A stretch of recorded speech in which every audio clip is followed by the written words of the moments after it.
नमस्कार, स्वागत है आपका। पीटीसी न्यूज़ देख रहे हैं आप। मैं हूं आपके साथ धर्म प्रकाश। हरियाणा का हाल लेकर एक बार फिर हम हाजिर हैं। बुलेटिन में बात सबसे पहले हरियाणा विधानसभा के शीतकालीन सत्र की करेंगे।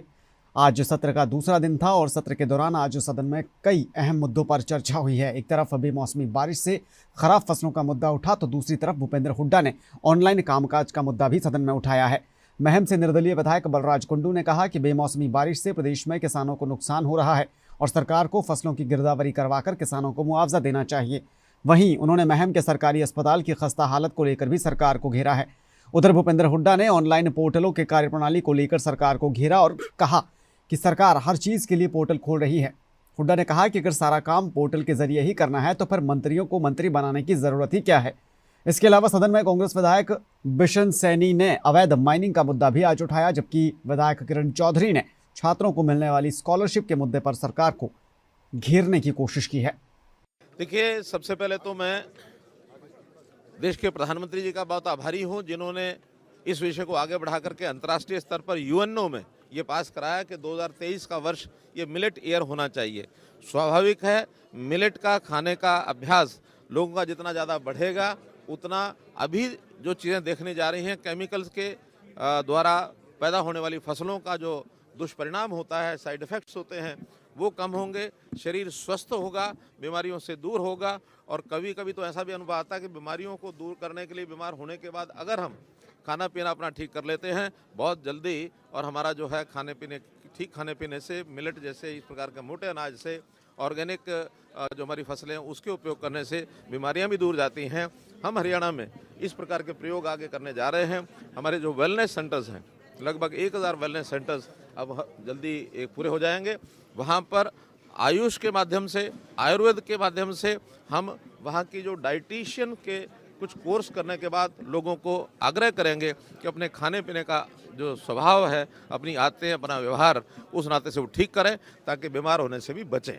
बिल्कुल कोशिश करेंगे। और आज जैसे मैंने कहा है कि हम कौन कौन से स्थान ऐसे हैं जहाँ लोगों को अपील भी कर सकते हैं, जहाँ व्यवस्था में सरकार को व्यवस्था करनी होती है वहाँ इसको प्रचलन करने के लिए इसमें कुछ ना कुछ योगदान भी ज़रूर होगा। ऐसा पीडीएस में जैसा अभी तक 3 महीने हम बाजरे का और मक्के का ये जो वितरण करते थे, उसकी जगह 5 महीने के लिए तय किया है कि इस वर्ष से 5 महीना जो सर्दियों के महीने हैं, इन 5 महीनों में बाजरा, मक्की ये भी पीडीएस पर बांटा जाएगा। पूर्व मंत्री व विधायक किरण चौधरी हमारे साथ है। मैम, दूसरा दिन है आज शीतकालीन सत्र का, जो आपके द्वारा जो एक मुद्दा उठाया गया छात्रवृत्ति का, तो उससे जो शिक्षा मंत्री उन्होंने भी जवाब दिया। संतुष्ट हैं आप उस जवाब से?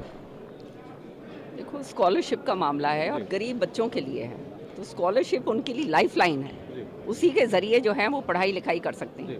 अब ये जो मसला जो मैंने उठाया था ये 2020-21 का है, और जिसमें से एक अटेली विधानसभा के अंदर खास तौर से 249 ऐसे बच्चे हैं जिनको अभी तक दिया नहीं गया है। तो ये 2021 का मसला अब तक जो है उसके ऊपर सरकार ने कोई कार्रवाई नहीं करी है, आप देख रहे हैं। सो इसका मतलब ये है कि जो गरीब बच्चा है वो पढ़ाई लिखाई कैसे करेगा अगर उसको छात्रवृत्ति नहीं मिल रही है, सही समय पर स्कॉलरशिप का पैसा उसको नहीं मिलता, उसको जो 22,000 या जो दिया जाता है वो अगर उसको नहीं मिल रहा है और उसके किताबों के लिए उसको पैसा नहीं मिल रहा है समय पर, तो वो तो फिर जबरन जो है वो बेचारा कहते हैं वो ड्रॉप आउट होएगा, और ड्रॉप आउट हो गया तो एक बारी शिक्षा के अंदर बीच में जो है खलल आ जाए, दोबारा से फिर उसको उठाना बड़ा मुश्किल होता है। तो इसलिए मैंने ये प्रश्न जो है सरकार से करा कि आप जो है क्या कर रहे हैं। और जो ये पोर्टल की आप बात करते हैं कि पोर्टल के ऊपर इतने लोगों का गलत पाया गया, फला हुआ, दिकड़ा हुआ, सच्चाई ये है ये पोर्टल जो है ये सबकी गले की फांस बनी हुई है। सबसे बड़ा जंजाल ये पोर्टल है, क्योंकि ये पोर्टल्स जो हैं बना तो दिए लेकिन जो है इतना ओवरलोड करके रखते हैं कि उसके अंदर आप करे जाओ करे जाओ करे जाओ। कई ऐसी जगह हैं जहाँ पर ये इंटरनेट ही नहीं आता है, और जहाँ पे है वहाँ पर भी ये कुछ समय के लिए खोलते हैं।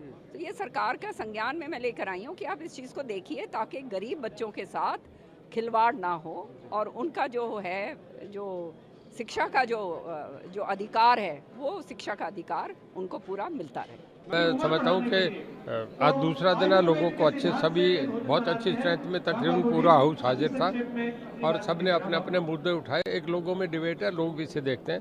एक हेल्दी डेमोक्रेटिक सेटअप में ये होना चाहिए, बहुत अच्छा लगा। देखिए, जब भी ऐसा मामला तय होता है तो स्पीकर साहब लीडर ऑफ द हाउस को भी बुलाते हैं, लीडर ऑफ द अपोजिशन भी साथ बैठते हैं, सब बैठ के एक एजेंडा होता है वो तय करते हैं, और उसी में तय हुआ था। उसमें हुड्डा साहब भी बैठे थे, तब ये तय 3 दिन का हुआ था, तो उसमें किसी को आपत्ति है ही नहीं। जब वो करते हैं 3 दिन का हो 5 दिन का हो, उससे कोई दिक्कत नहीं। देखिए, मीडिया पे भी असर पड़ा है। पहले पार्लियामेंट में आपने देखा, विधानसभा में देखा, तो लोगों को पॉपुलरिटी का मामला है, लोग समझते हैं। और मैं समझता हूँ गांव में, हम तो जिस इलाके से बाजरा होता ही है, बहुत लोगों को इसकी जानकारी मिली। अच्छा लगा, आज मैं देख रहा, बड़ा खुशनुमा माहौल था, हर एक ने पसंद करा। और मोटे, क्योंकि बड़ा प्रचार था कि खाया जाए, तो आज हर लोग ने एक एक चीज़ मांग के खाई। मैंने भी सारी चीज़ें अलग अलग टेस्ट करा के बाजरे का चूरमा है तो वो भी दो, खिचड़ी है तो वो भी दो, तो बड़ा अच्छा लगा। विधानसभा में